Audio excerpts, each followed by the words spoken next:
여러분 안녕하세요. 방학 특별 프로그램의 문학입니다.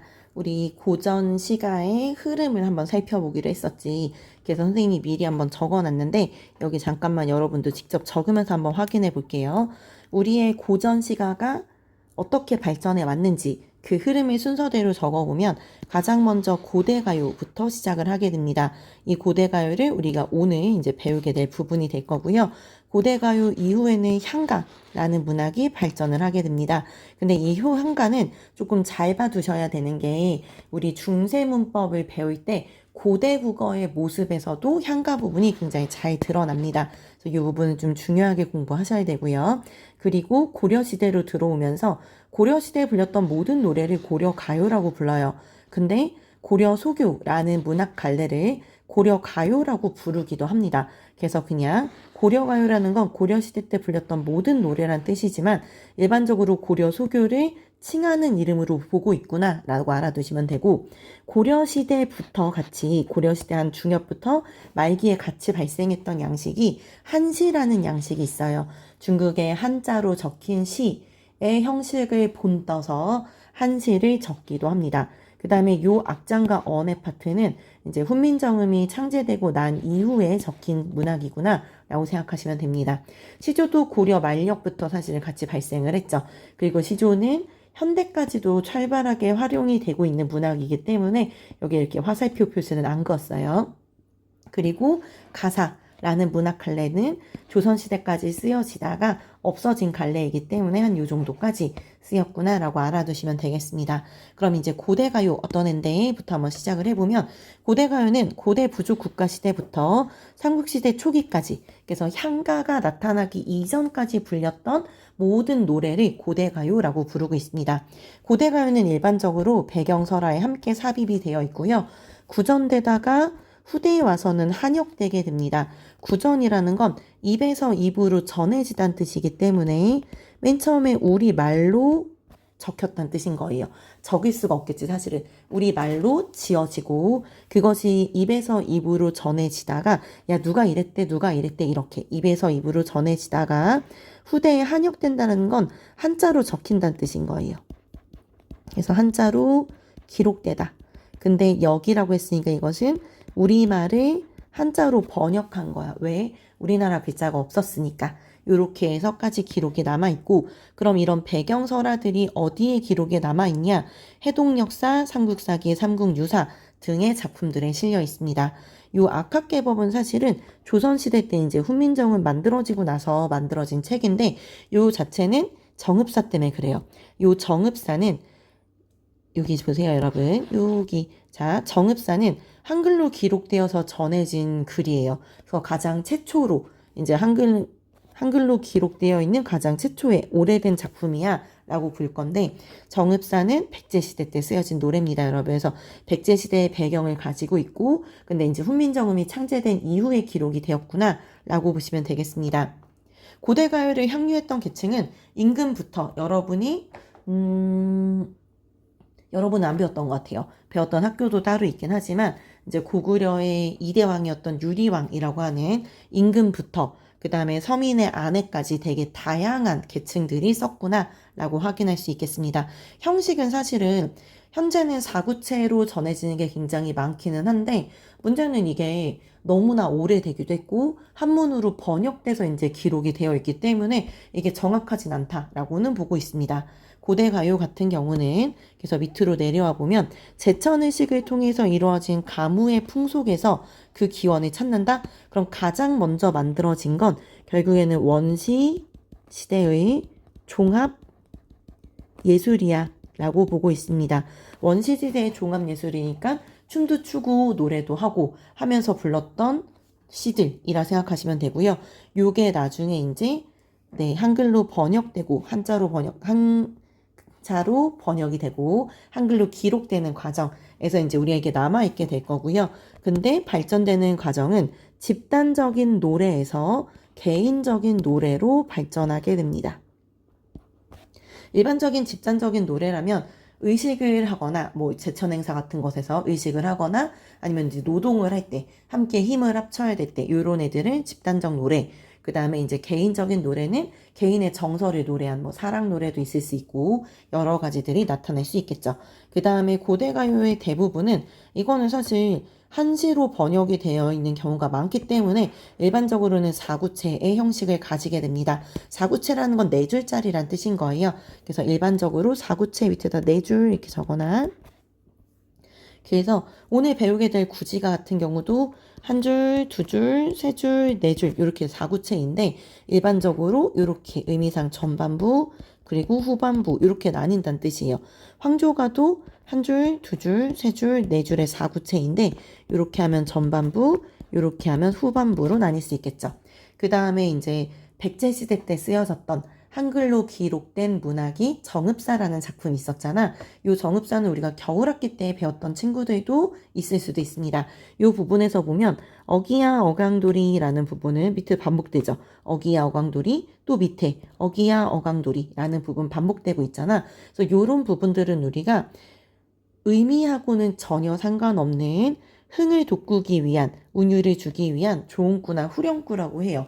그럼 이 부분을 빼고 나면 한 줄, 두 줄, 세 줄짜리. 그럼 지금 우리 세 줄짜리 시, 우리나라의 전통적인 문학 갈래인 시조가 있죠. 그래서 시조와 좀 비슷하네 라는 느낌을 받을 수 있습니다.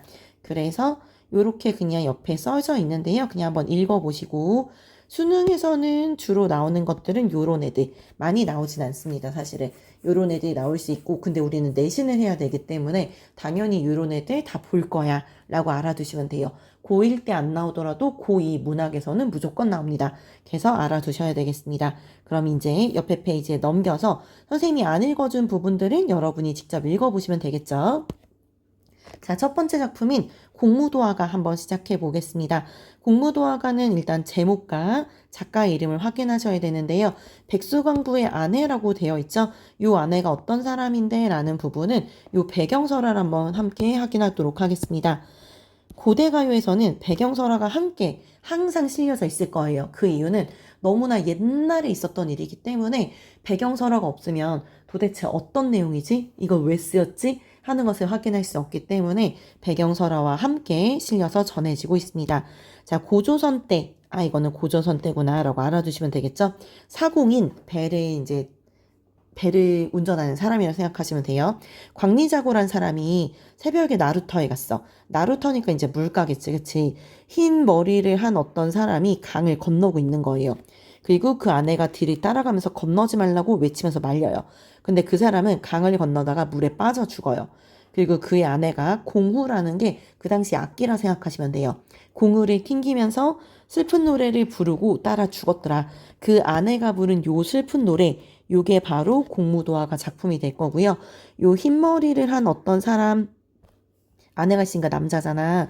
그래서 이 남자를 우리가 흰머리, 백수, 흰백자의 숫자는 머리 숫자입니다, 여러분. 흰 머리를 가진 옆에 있는 우리 아까 전에 위에서 작가 이름을 광부라고 봤잖아. 백수광부의 아내. 요 광부는 사실 이렇게 광산에서 일을 하는 그런 노동자를 얘기하는 게 아니라 미친 남자란 뜻이에요. 백수광부. 그래서 흰머리에 미치광이 남자가 강에 빠져 죽고 아내가 말리고 근데 남자가 죽으니까 결국에는 아내가 따라서 죽게 되는 이야기를 나타냈구나라고 생각하시면 되겠습니다. 근데 사실 요 부분이 조금 요 백수광부의 사람을 일단 옛날에는 재정일치의 사회였잖아. 고조선 때는 재정일치라는 건 단군 왕검에서 이 왕이라는 게 정치적인 거, 검이라는 건 이제 종교적인 거. 그래서 재정이라는 건 종교와 정치가 일치된 사회. 그럼 제사장이면서 동시에 정치의 왕인 사람 이렇게 나타냈었는데 요 시대가 바뀌는 거예요. 재정일치의 사회에서 이제 정치와 종교가 분리되는 사회. 그러다 보니까 이제 제사장이 권한이 줄어들어. 왕의 권한이 높아지기 시작을 해. 그래서 요 백수광부는 사실은 제사장이었다고 보는 견해가 많아요. 그래서 이 사람이 자신의 이제 권한이 점점 줄어들고 있으니까 신성성이 있는 존재다라는 것을 강조하기 위해서 내가 직접 물을 건너가 보겠다 하고 이제 그 강을 건너가는 상황이었던 거지. 근데 현실적으로 불가능하잖아. 사실은 사람이 강을 물론 되게 작은 강이라면 가능하겠지만 걸어서 강을 건너는 것은 불가능하기 때문에 결국에는 이렇게 재정일치해서 정치적, 그다음에 종교적으로 힘이 분리되는 상태에서 제사장의 힘이 줄어드는. 그래서 여기서는 제사장의 권한이 줄어드는 사회적인 분위기가 담겨 있는 작품이구나 라는 것을 확인하실 수 있겠습니다. 그럼 이제 본문 한번 확인해 볼게요, 여러분. 제목부터 봐야겠다, 얘들아. 공무도화가라는 제목에서는 이거는 이때 공자가 남자를 높여 부르는 이름이야. 뭐 상공 이런 것처럼 공을 높여 부르기 때문에 자신의 남편이겠죠, 공은. 그래서 남편 무라는 건 여기 보면 없을 무자잖아. 하지 말란 뜻이야. 그래서 금지. 그럼 무엇을 하지 말까? 도하라는 건 강을 건너다는 뜻이거든. 그럼 남편아, 강을 건너는 것을 하지 말아라 라고 요청하는 노래라고 생각하시면 되겠죠. 노래가 되게 제목이 직관적이지, 그치? 자, 이제 본문 한번 확인해 보겠습니다. 임이여 그 물을 건너지 마오. 이때 임이라는 게 바로 화자의 남편인 백수강무가 되겠죠. 임이시여 그 물을 건너지 마세요. 그럼 이때 남편은 물을 건너려고 하고 있는 상태인 거잖아. 근데 물을 건너지 말래. 왜? 물을 건너면 남편이 죽을 것 같았기 때문에 건너지 말란 뜻이잖아. 그래서 이때의 물에는 일반적으로 남편에 대한 아내의 사랑이 담겨 있다고 봐요.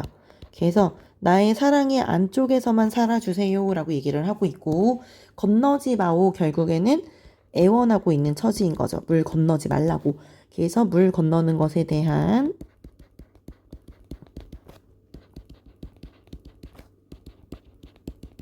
말리는 것을 우리가 조금 어려운 말로 만류하다라고 표현을 합니다.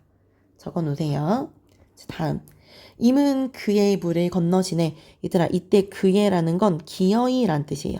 아이고, 님은 기어이 물을 건너시는구나. 근데 문제는 물을 건너서 어떻게 될 거냐면 밑에서 보면 물에 빠져서 죽잖아. 그럼 일단 여기에 이렇게 강이 있었다 쳐봐. 얘들아, 그림 안 그려도 돼. 여기에 백수강비 아내가 있어. 근데 여기에 백수가 이렇게 백수 머리를 가진 사람이 이렇게 건너가고 있어. 이 남편이 물 안쪽에 아내와 함께 있는 요 공간에 있으면 아내의 사랑 안에 머물 거란 말이지. 근데 요 강을 건너가게 되면 아내와는 이제 헤어지게 되는 상황인 거잖아. 그래서 요때의 물의 의미는 이별이 나타내요. 아내에게서부터 떨어지게 되는 이별의 상황. 그래서 요 부분은 일단은 단절, 아내와의 단절이라고도 볼 수 있고, 그 다음에 요 부분은 삶과 죽음의 경계라고도 봅니다.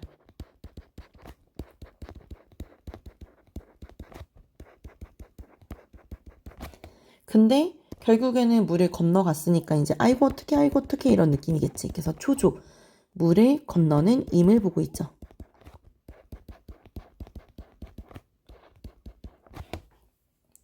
근데 님은 결국에 물에 빠져 돌아가시니, 이게 정해진 법칙이지 사실은. 물에 빠져 돌아가시니 이때의 물은 임의 죽음을 나타내게 되겠죠. 이때는 남편이 죽었으니까 슬프게 울었다고 했잖아. 그래서 비에 라고 하고 적어볼게요. 물에 빠져 죽은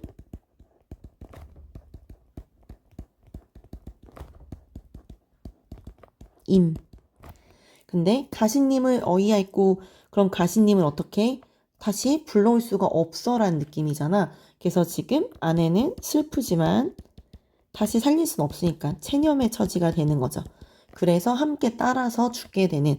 그래서 이 부분이 화자의 정서인 심정이 되게 집약되어 있는, 집중되어 있구나라고 생각하시면 되겠고, 가시님을 어이하였고 결국에는 탄식. 그래서 화자의 슬픔과 체념이 드러났구나 라고 보시면 되겠습니다.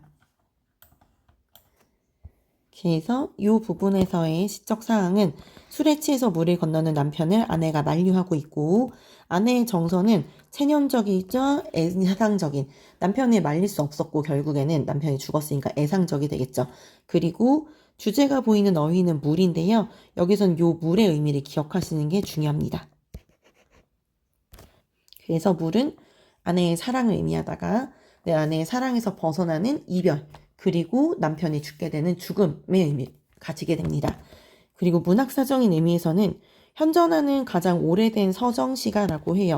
가장 오래된 우리는 다른 말로 최고라고 쓰기도 해요.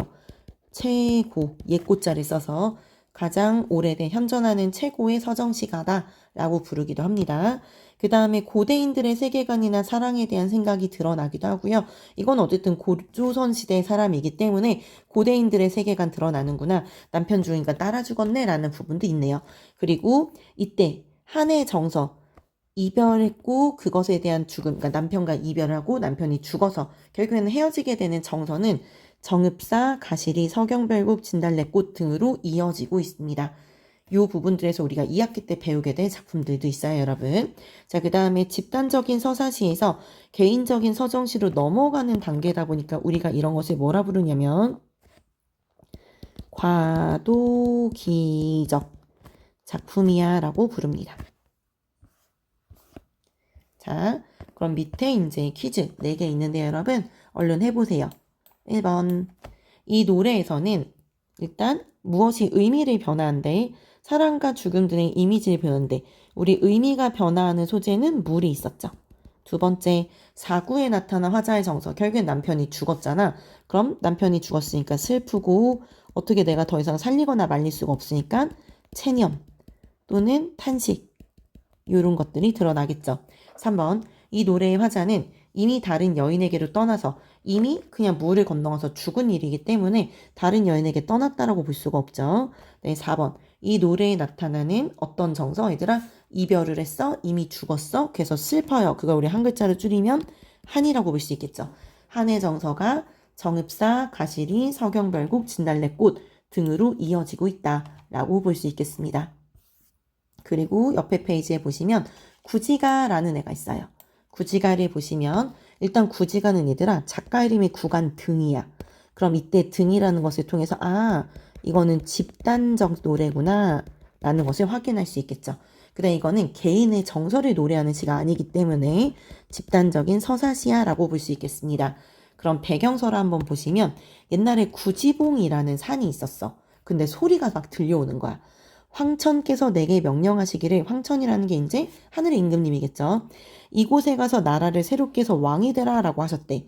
그래서 내가 일부러 이곳에 내려와 줬으니까 너희들은 마땅히 산 꼭대기에서 흙을 파면서 노래를 부르고 춤을 추면서 나를 맞이하도록 하여라 라고 얘기를 했대.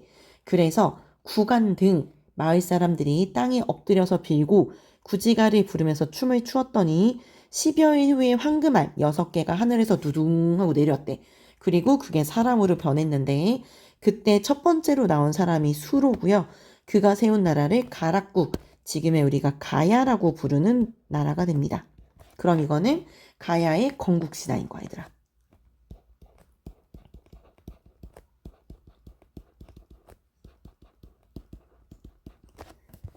그래서 구지가, 아까 구지가라는 것은 옛날에 구지봉이라는 산이라며. 그럼 이때 구지라는 건 구지봉산에서 있었던 노래, 구지봉에서 부르는 노래, 이렇게 생각하시면 되겠죠. 본문 한번 읽어볼게요. 거부가 거부가 머리를 내어라 이렇게 되어 있네. 얘들아 일단 거부가 거북이를 부르고 있지. 부름의 내용. 근데 머리를 내어라, 뭐뭐 해라, 알아, 어라잖아. 이거 지금 이거 우리 명령형이라고 볼 수 있지. 명령형 종결 어미이면서 머리를 내놓으라는 의미가 직설적으로 전달되고 있잖아. 그래서 이런 것들을 우리는 일단 불러서 명령하고 있구나라고 봅니다. 근데 머리를 내놓아라 할 때 이때 머리라는 건 조금 중요해, 얘들아. 자, 요 머리는 별표. 요 머리가 뭐냐면 일단 첫 번째, 사람의 머리통이라는 건 생명력을 가지고 있는 부분이자 뇌가 죽으면 사람은 거의 죽으니까 그래서 생명력이라고 볼 수 있는 생명의 근원이라고도 볼 수 있고, 그 다음에 두 번째는 사람의 머리라는 것은 우두머리를 나타내기도 해.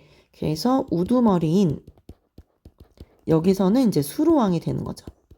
수로. 우리나라에도 임금을 내려달라 이렇게 얘기를 하고 있는 부분이라 생각하시면 돼요. 그럼 내어놓지 않으면, 머리를 내놓지 않으면 가정의 상황이지. 구워서 먹으리 누구를? 너를 위협받네. 안 내놓으면 너 구워 먹어버릴 거야. 이렇게 얘기를 하고 있잖아, 얘들아. 그럼 우리 이제 자세하게 한번 살펴보자. 이 사람들은 거북이에게 일단 나의 소망을 얘기하고 있지. 그럼 나의 소망은 우리나라에 임금이 나타났으면 좋겠어 하잖아. 우리가 이런 것을 뭐라고 부르냐면 주술이라고 불러. 고전을 보다 보면 이런 주술적인 요소들이 꽤 많이 나올 거예요. 주술은 자연적 존재나 또는 신비한 힘을 빌려서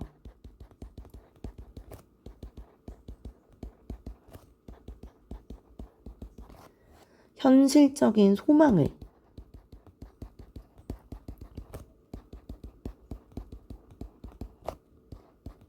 이루고자 하는 것을 우리는 주술이라고 불러. 그럼 얘들아, 이때 거북할 때 이때 거북이는 자, 여기다 네모칠게. 요 거북이는 시적 대상이 될 건데 여기서의 거북이는 머리를 내놓을 수 있는 되게 신령스러운 존재. 이면서 주술의 대상이 돼. 어떡하지? 빈 공간이 조금 겹칠 것 같은데 주술의 대상. 네. 그럼 머리를 내놓아라가 결국엔 이 사람들이 원하는 거잖아. 그래서 이게 바로 주술의 목적이야.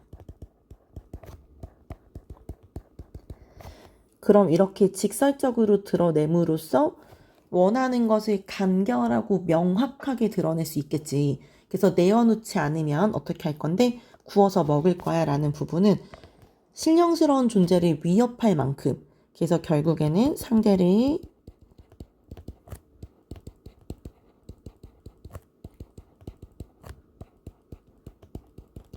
위협할 만큼 소망이 되게 간절하구나. 소망의라고 적은 문법이 좀 안 맞네. 소망이 간절함을 드러내고 있구나 라는 것을 확인하실 수 있겠습니다. 자, 그 다음에 요 시의 이제 핵심 정리 한번 마무리 해보시면 일단 시적 상황은 수로왕을 맞이하기 위해서 흙을 파고 노래를 부르는 부분이라 생각하시면 되고요. 정서와 태도에서는 우리도 신성한 임금이 나타났으면 좋겠다라는 것을 간절하게 기원하고 있고 표현상의 특징으로 직설적인 명령어법을 통해서 간절한 소망을 드러내고 있구나라고 볼 수 있습니다. 그 다음에 머리를 내어라 라는 부분은 이 머리는 우두머리를 드러내기 때문에 임금이 오기를 기원하는 심정이 잘 드러나 있구나라고 생각하시면 되고요.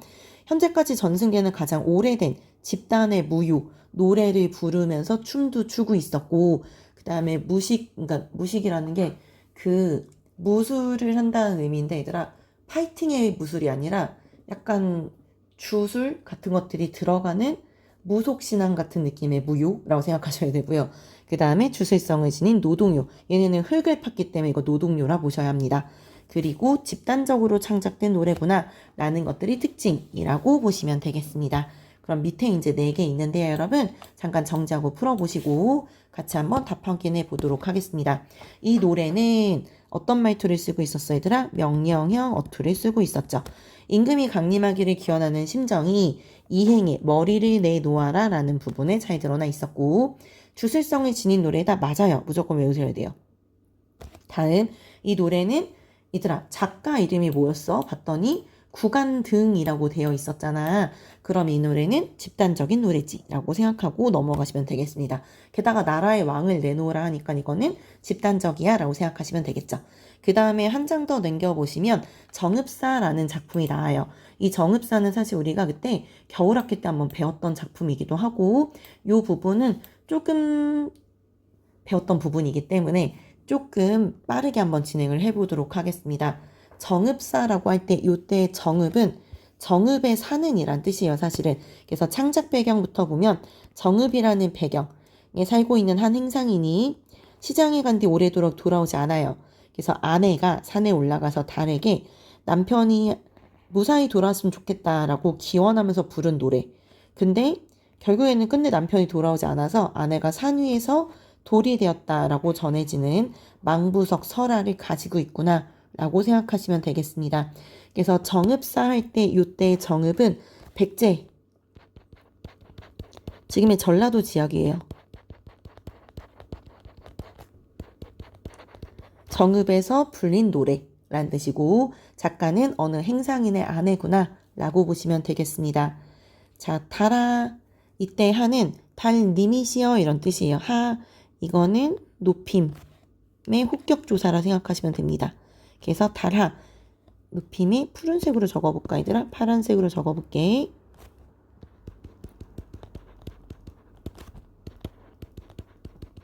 혹격이라는 건 부르다는 뜻이잖아. 달님이시여 이렇게 불러주는 표현이고, 이때 곰이라는 표현은 얘들아 강세전미사야. 강세전미사 할 때는 강하게 강조하다라는 뜻이잖아. 근데 잘 안 되면 그냥 2번 읽으시면 돼요. 달님 높이 높이 돋으셔서 이렇게 읽어주시면 됩니다. 자, 더 읽어볼게요.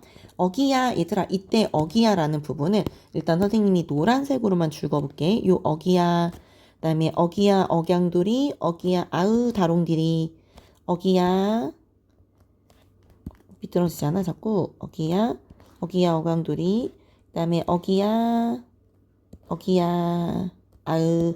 이렇게 줄근 부분들은 의미하고는 전혀 상관이 없어요. 그래서 요런 부분들은 그냥 우리 후렴구,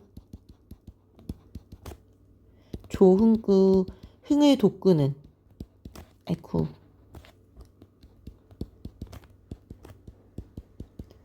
의미 없고 그냥 운율만 주는 요소구나.